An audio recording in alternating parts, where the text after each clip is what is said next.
begin with letting go.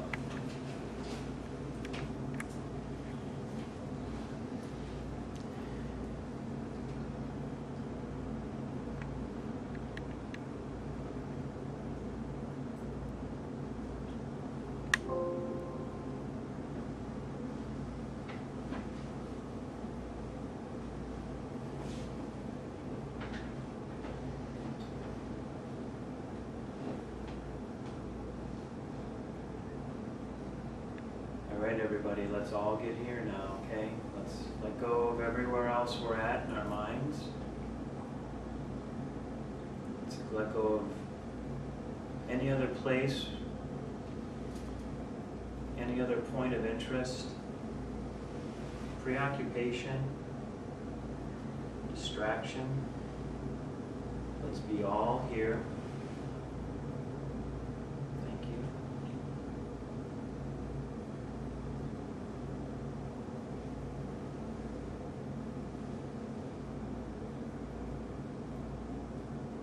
The energy of our meetings, our classes, our gatherings is that we are committed to being all here together.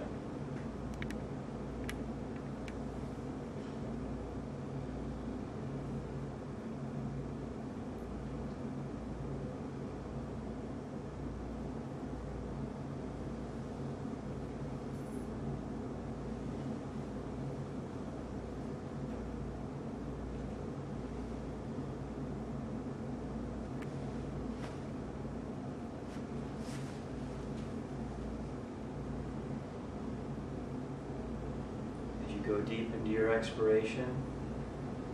Feel the centeredness come into your mind. There's great, great peace in evacuation.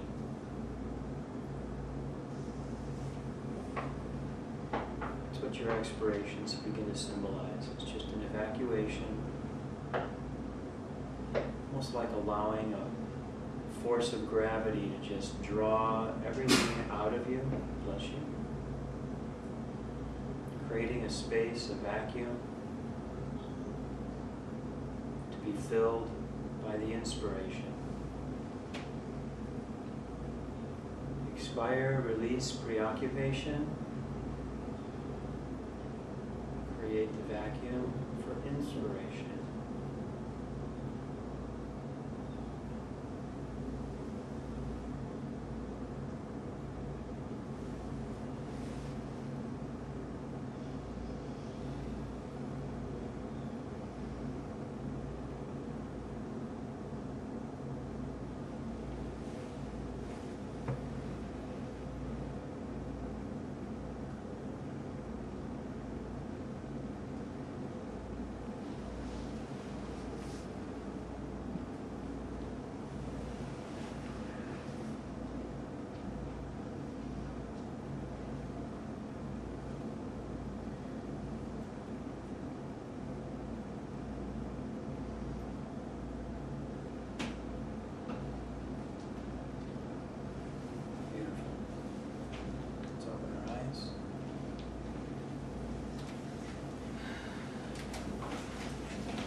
So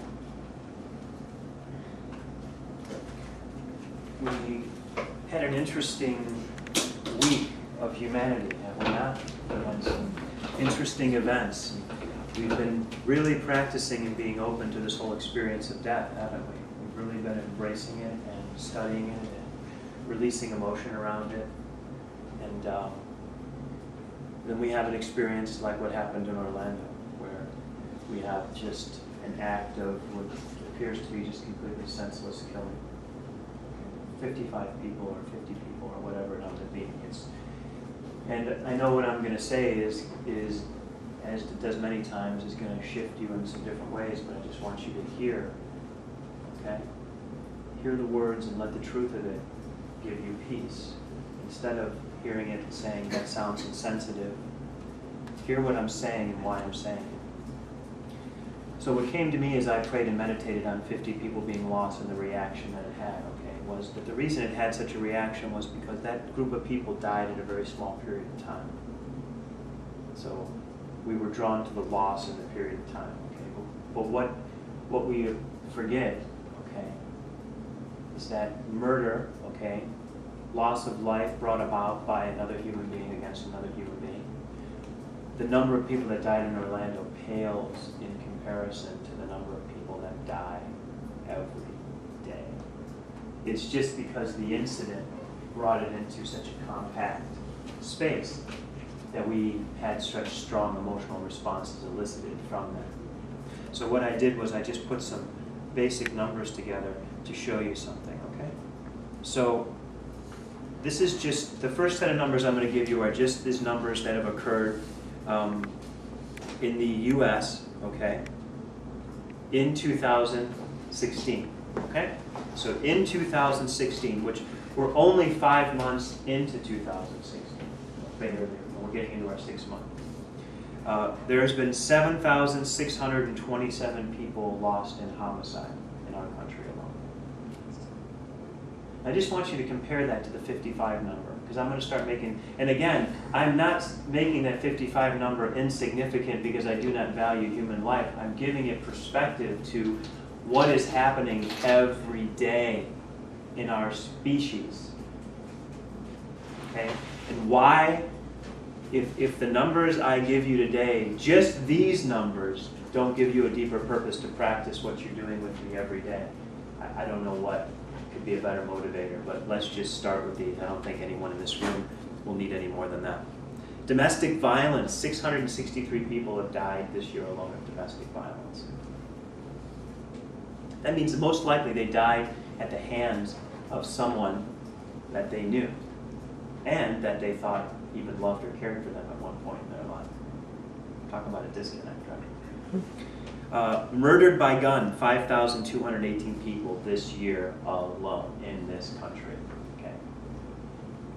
Now, worldwide in 2012, 437,000 people died by murder in 2012, and 32,000 have died in 2014 of terroristic acts. So again, I'm not minimizing the issue of terrorism. I think it's a very destructive form of human behavior. But when we compare what's happening every year, and you compare just, let's assume that the 2012 numbers of total murder are even close, probably more than 2014 as they are 2012, 32,658 pales in comparison to 437,000.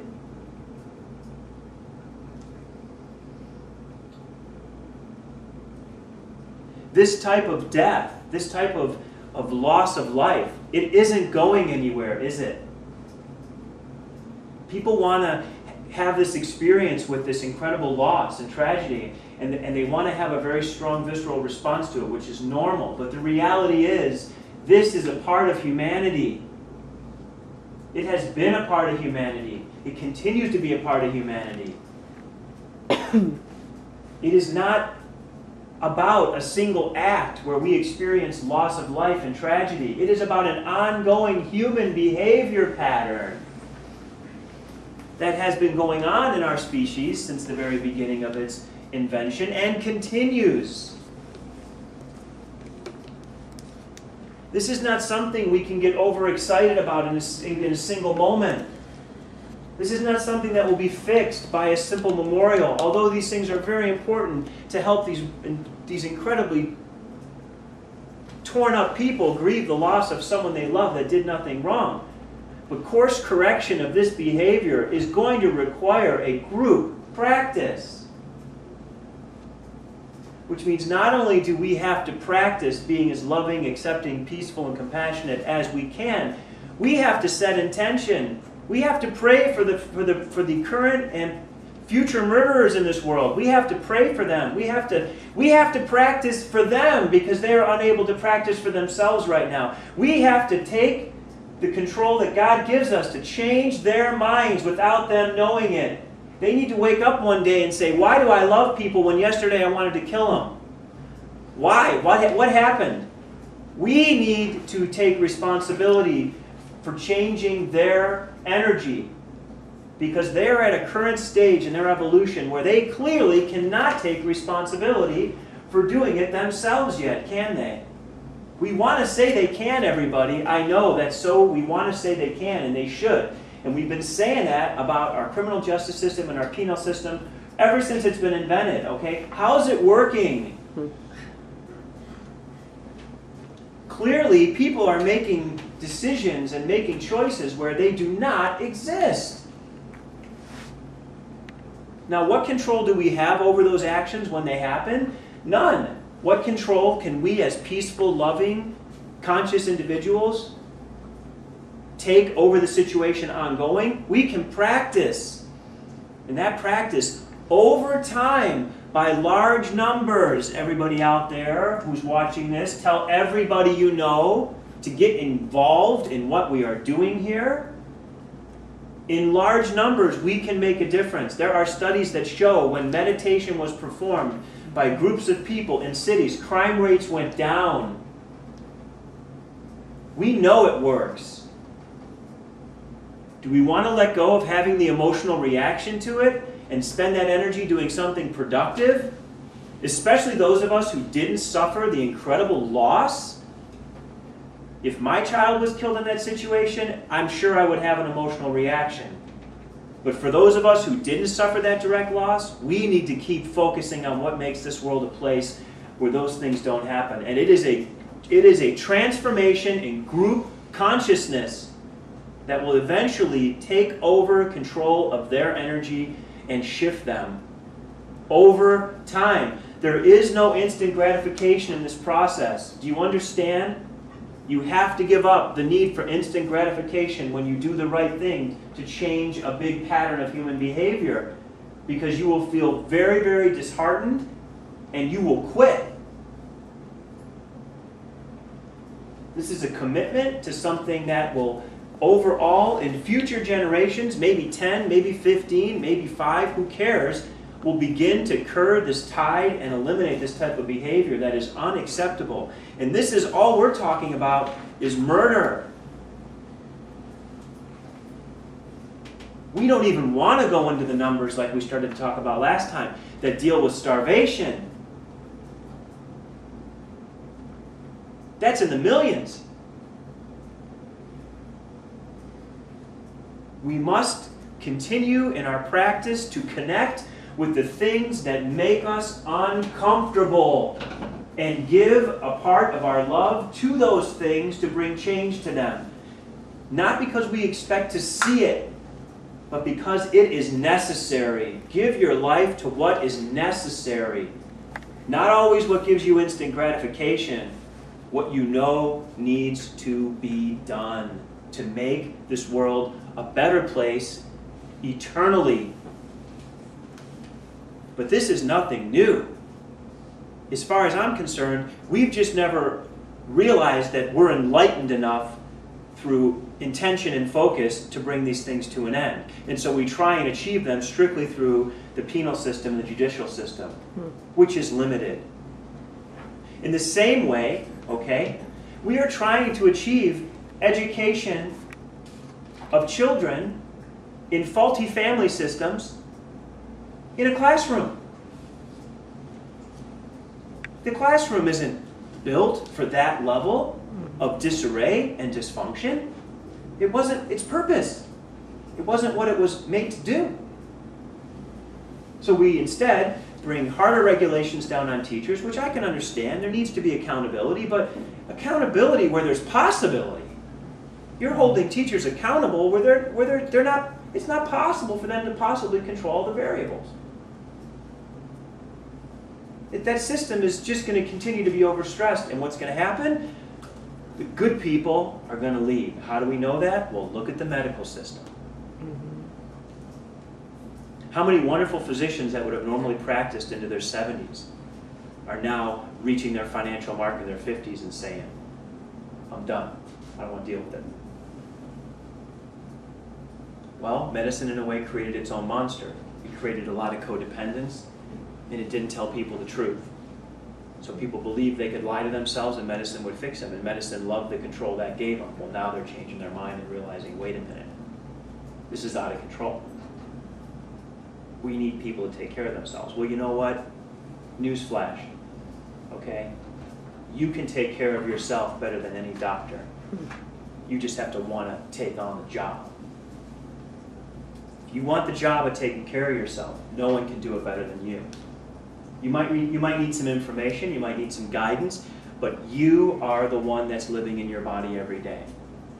Okay, this leads me into what I want to bring into our practice today, okay?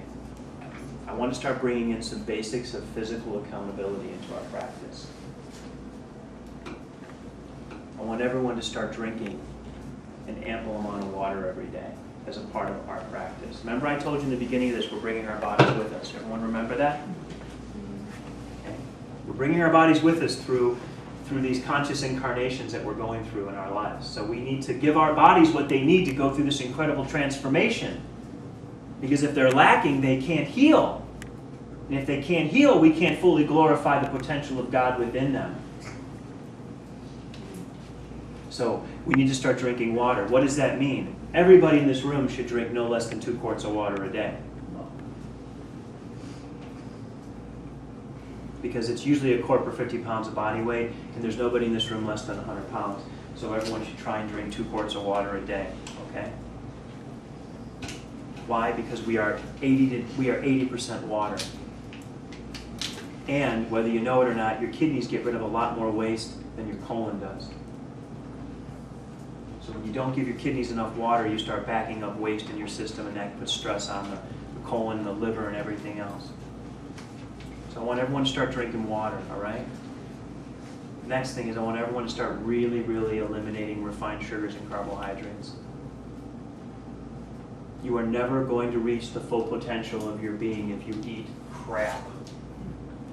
It doesn't work. It's a lie. When you don't eat live foods, you cannot be fully alive.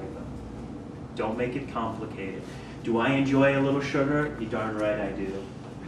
Do I enjoy a drink every now and again? You darn right I do. But do I focus on doing the right things for myself the other 90% of the time? You're darn right I do. I earn the right to celebrate by the dedication of my practice the other 90% of the time. So I don't do anything with guilt or shame. I don't have to. I'm in balance. I can do those things and not worry about what they might do to bring premature death or disease to my life. It's not possible. They can't touch me. It's not enough. I don't do enough bad for myself, and I do enough good for myself. So I don't have to have fear or any emotions around enjoying those things when the occasion arises. Okay? So I want water. I want healthy food, live foods, whole foods. I started putting people on a basic diet 20 years ago. What was it? It was called the sugar metabolism diet. Now since then, that diet has been renamed and reconfigured and sold under a bunch of different layers, okay? But all it is stay away from sugar and flour. You know, keep your dairy to a minimum. Eat whole food, for God's sakes. If God made it, eat it. If humans made it, eat it in very, very good moderation, and some of it not at all. All right? And that's it. And that goes for the same thing for the genetically modified crap. As far as I'm concerned, GMOs are man-made. Stay the hell away from them. If you eat them a little bit here or there, no big deal. Remember, a little bit of humanity's work in you is not gonna hurt you, as long as most of what you're doing to yourself is from God. Last one, all right? Bodies are made to move. They're made to walk. They're made to stretch. They're made to move. If you are not moving, you are dying.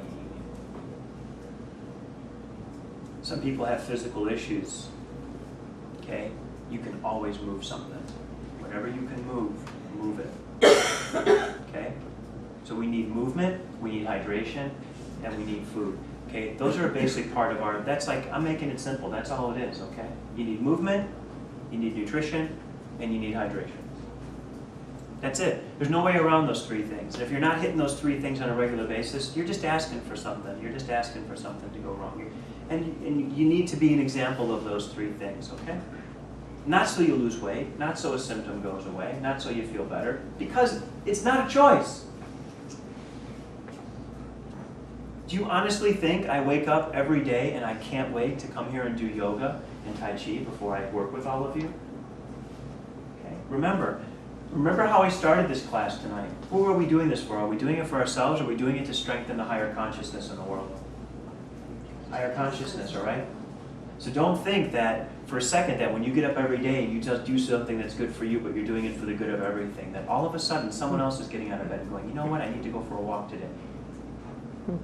Inspiration is contagious. You know, commit to being that type of contagious energy in the world. Okay? And that type of contagious inspirational energy will eventually minimize this other energy we're talking about. Will it ever get rid of it? I don't think so. I don't think that's the point. You know, we all get cancer every day. Our body just gets rid of it. But it exists. It exists, but it never gets control, okay, until it takes control. This type of energy I see, this terrorism or this murder or any form of it, I just see it, it's just a part of the life organism. It's just a part of it. I don't think it'll ever all be gone. I just think it needs to be controlled from a higher place of consciousness, because controlling it with a penal system, it just shows it doesn't work. The regression rate is way too high.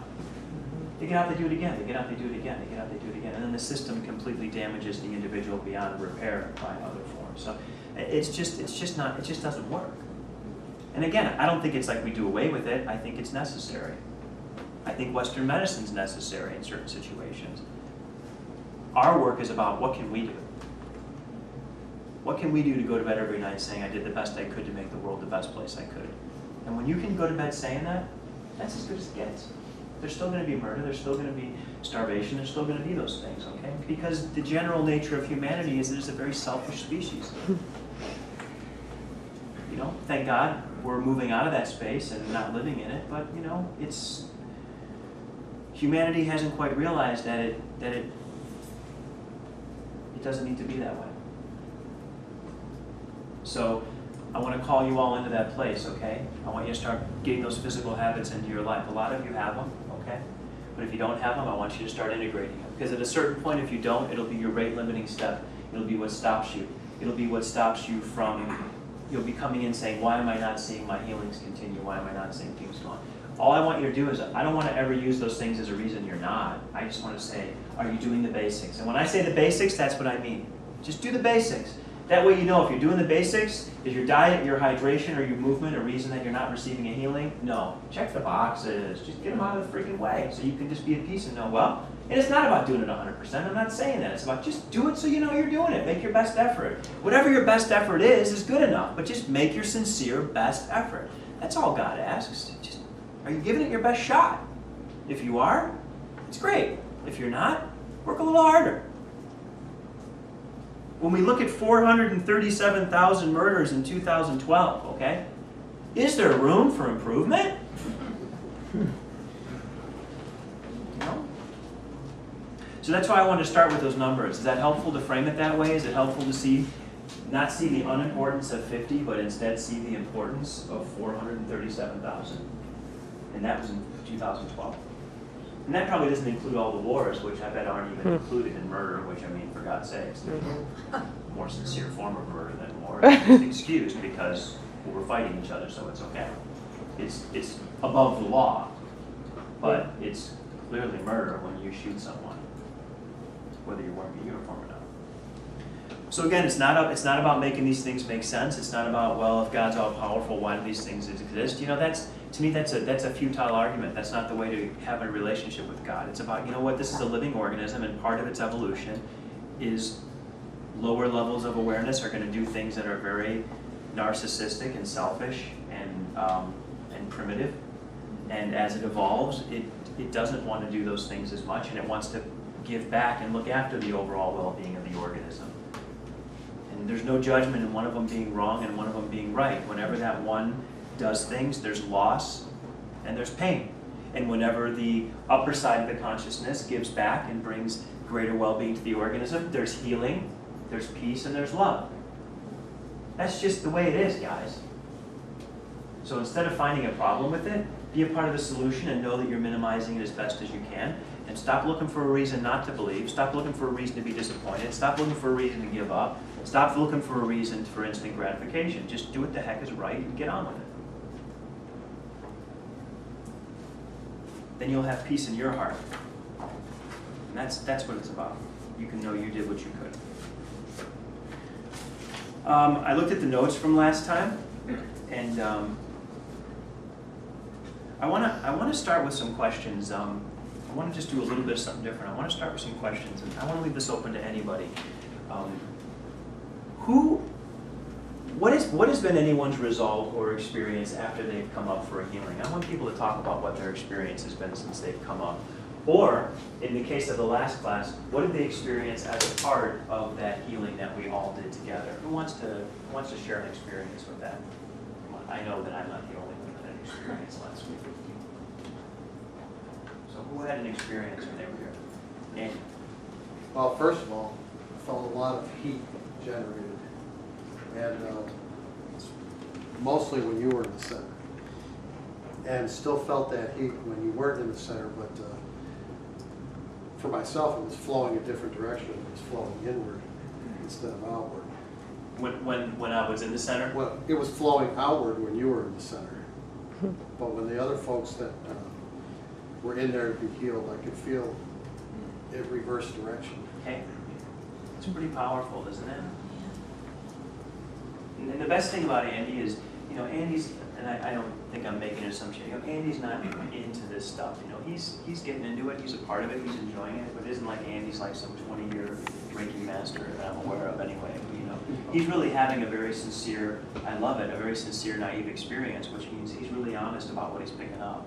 He's not making it anything other than what it is. Now, why do you think that was? Why do you think you felt it flow more out with me in the center than you did when other people were in? Well, my initial feeling was that the people in the center, other than you, needed more help. And so they were drawing the energy from everybody around them. That's right. And plus everybody was sending it to them as well. That's right. And what do you think was different about when I was in the center? I think because of where you are in your life, you were overpowering, with your love, a lot of the people, because it was coming out to heal us. Yeah. I think you were. Oh, I'm sorry. Go ahead. Go ahead. No, this is great. I thought you were What done. you guys have to say? I think you were vocalizing everyone else and then healing us all by being that and allowing us to see the unity with all of it and the vulnerability and the healing. For me, it feels like so many of us when we're first starting, it's unidirectional. And as we move more towards the space where you're at, there is no linear movement to energy. If we have to think of it that way, it's always coming in, going out, coming in, going out. It's not one directional, if that makes any sense. Yeah. Well, electricity always, it moves in one direction, but it goes back and forth. So first of all, everyone's perception is correct. Okay, everyone's perception is correct. Everyone sensed it in the most honest way that they could. Okay. Awesome comments. Linda, what did you experience when you were in the center of the group? Just what was your experience when you were in that situation?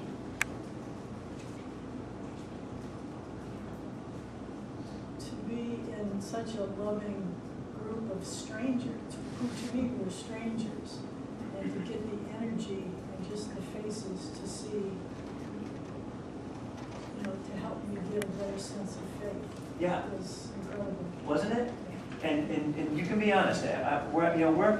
This is all about honesty and truth when we're taping this, okay? So I want everyone to just tell me exactly how it is. There's no right or wrong answers. You're not going to hurt my feelings, just so you know that, all right? This is just all about.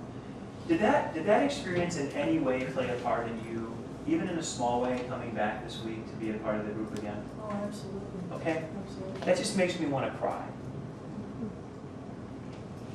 Me too. Doesn't it? Because I know that Linda came to the first meeting. We had a session together, and I really asked her to come to the meeting. And she was, first of all, she wasn't resistant. She was actually looking forward to it. But I don't think she would have thought she'd be coming back to another one as she is now. Okay. So I want you guys to look at what we just talked about in terms of the beginning of our visit and how this is all coming together in our experience together. you being open to being in that space brought somebody else into that space who's now coming back into that space. That is saying to some level she is back in the space because of the space that we all allowed ourselves to create. That's good contagion, isn't it? That's happy contagious energy. She felt love, she felt safe. And I can't tell you how many I talked to individually, and time again, that's your most regular comment. It just is such a loving, safe space. I just feel so comfortable there. I just feel so accepted there. Now, think about the people that end up doing things in the world that we would consider horrific or irrational, or we're kind of on this topic, murdering someone, okay? I think it's pretty safe to say that to some extent those people, if they did, okay, the majority of them didn't have that experience in their life. Or they didn't have it to a large degree. Now, I'm not saying that as an absolute, okay? There's always situations where people just come off the rails, okay? But I think we can all agree that there is a deficiency of unconditional love in people's life that make irrational decisions and don't take other people into consideration. So it's a deficiency that we're all filling. And by you coming back to the class tonight, you're helping us fill that deficiency. Everybody who comes here to receive, remember, I don't know if you remember the first introductory class, everybody who comes here to receive comes here to give. If you're not here to give, then you shouldn't come to receive. You have to come here to receive, and as soon as you receive, you come back to give.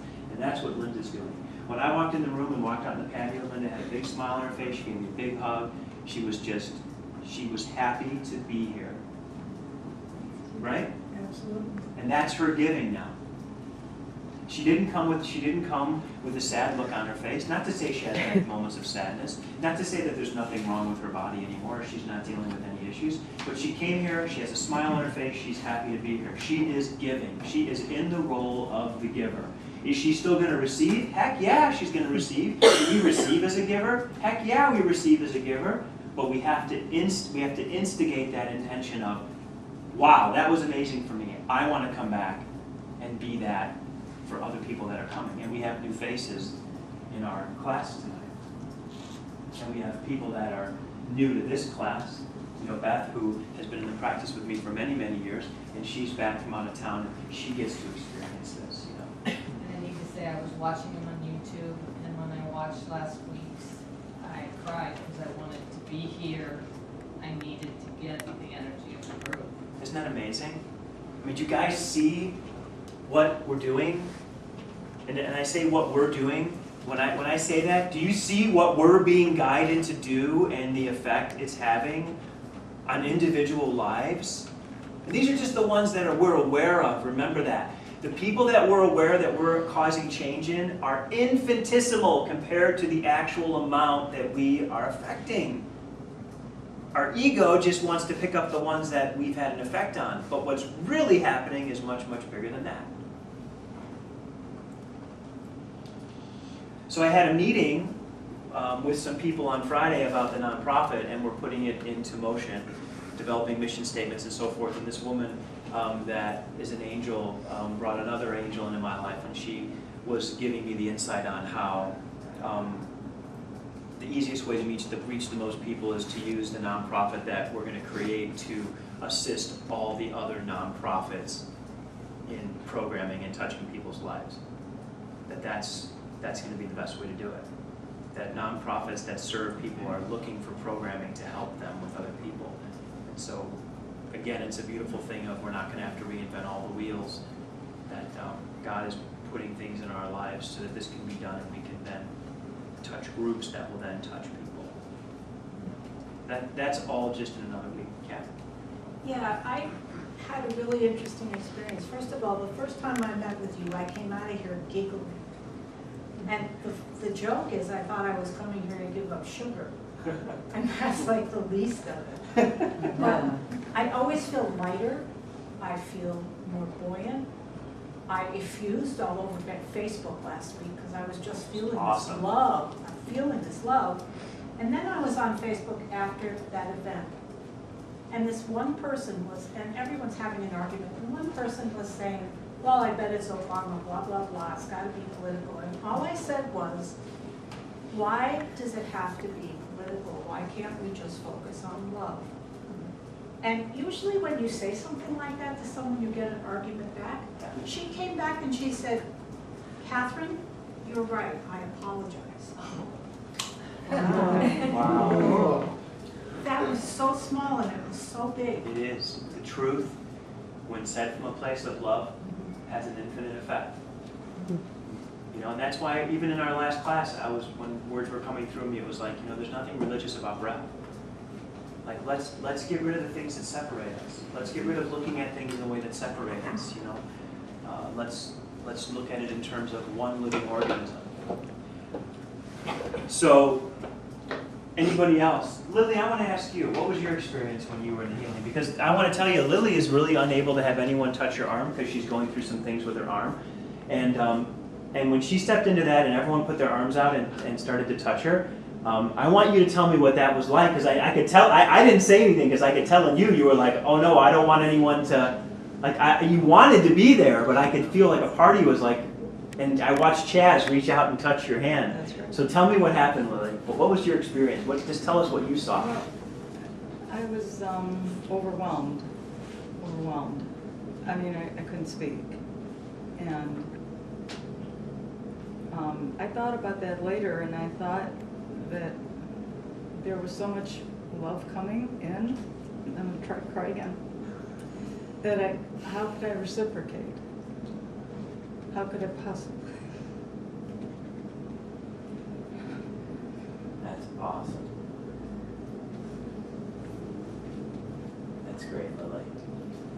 The reality is when God's loving us with all its energy all the time, there is no reciprocation, is there? I mean, you know, we can let it come through us and we can let it come out into the world and share it, but you know, the love of God is so amazing and so big and so strong and so overwhelming that you had a small taste of God's love focused on you. And it is overwhelming, isn't it? And you can't reciprocate. Okay? All you can do is